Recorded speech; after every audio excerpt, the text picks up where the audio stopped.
Hi everyone, welcome back to my channel. ഇംഗ്ലീഷിൽ ഒരു sentence സ്ട്രക്ചറിന് വേണ്ടത് സബ്ജക്റ്റ്, വേർബ്, ഒബ്ജക്റ്റ് എന്നീ 3 ഘടകങ്ങളാണെന്നും സിംഗുലർ സബ്ജക്റ്റിന് സിംഗുലർ വേർബ് ഉപയോഗിക്കണമെന്നും നാം പഠിച്ചിട്ട് ഉള്ളതാണ്.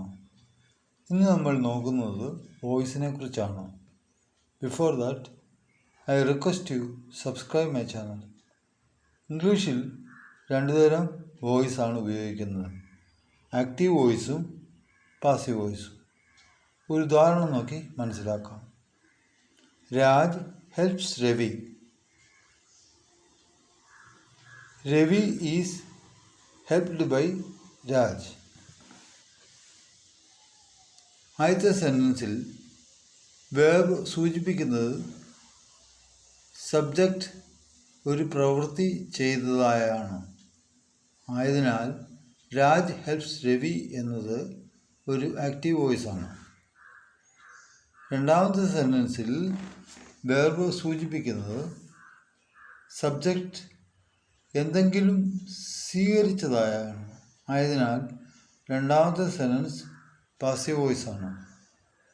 അതായത് ആക്റ്റീവ് വോയിസിൽ സബ്ജക്റ്റ് പ്രവൃത്തി ചെയ്യുന്നതും പാസീവ് വോയിസിൽ പ്രവൃത്തി സ്വീകരിക്കുകയോ അനുഭവിക്കുകയും ചെയ്യുന്നു.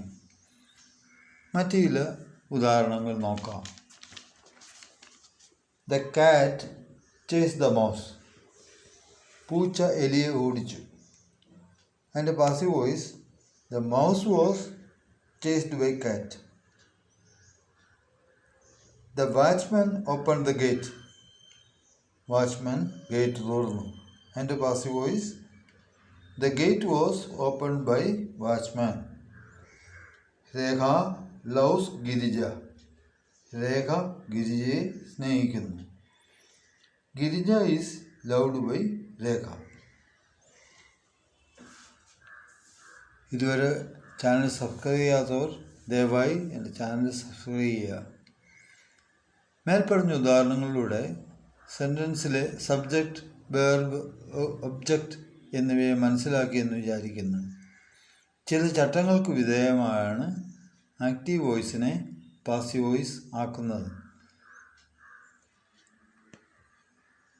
Interchange the object and subject. അതായത് സബ്ജക്റ്റും ഒബ്ജക്റ്റും പരസ്പരം മാറ്റുക. ആക്റ്റീവ് സെൻറ്റൻസിൻ്റെ ഒബ്ജക്റ്റ് പാസീവ് സെൻറ്റൻസിൻ്റെ സബ്ജക്റ്റായി മാറ്റുക. ആക്റ്റീവ് വോയിസിൻ്റെ ബേസ് വേർബിൻ്റെ പാസ്റ്റ് പാർട്ടിസിപ്പിൾ V3 പാസീവ് വോയിസിൽ ഉപയോഗിക്കുക. The word by will be used after the verb in passive voice. by എന്ന വാക്ക് വേർബിന് ശേഷം ഉപയോഗിക്കുക. ആക്റ്റീവ് വോയിസിലെ പ്രൊനൗൺ സർവനാമം പാസീവ് വോയിസിൽ ചേഞ്ച് ആവുന്നതാണ്. ഐ മീ ആയിട്ടും, വി അസ് ആയിട്ടും, ഹി ഹിം ആയിട്ടും, ഷീ ഹെയർ ആയിട്ടും, ദൈ ദം ആയിട്ടും മാറുന്നു.